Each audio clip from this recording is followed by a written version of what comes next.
Inaprubahan na ng Department of Budget and Management, DBM, ang paglalabas ng 5 bilyong pisong pondo para sa DSWD Assistance to Individuals in Crisis Situation Program o ACS. Ito'y alinsunod sa direktiba ni Pangulong Ferdinand R. Marcos Jr. para agad na matugunan ang pangailangan ng mga kababayan nating labis na naapektuhan ng bagyo. Samantala, napamahagian na rin ng mga family food packs ang nasa 280 pamilya na pansamantalang nainirahan sa isang evacuation center sa bayan ng Langar sa La Union.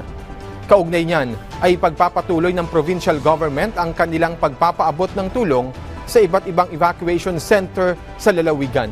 Nabigyan naman ng DSWD Field Office Cordillera Administrative Region, katuwang ang SWAD Ifugao ng sleeping kits. Ang nasa 22 stranded na individual sa Lagawi, Ifugao.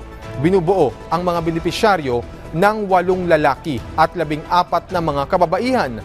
Batay sa pinakahuling datos, nakapamahagi na ng nasa higit 1,400,000,000 na family food packs ang kagawaran para sa mga rehiyon na sinalanta ng bagyo, kung saan nasa higit kalahating milyon na ang natanggap ng Bicol at hindi naman bababa sa 100,000 ang rehiyon ng Calabarzon, Central Luzon at Ilocos Region.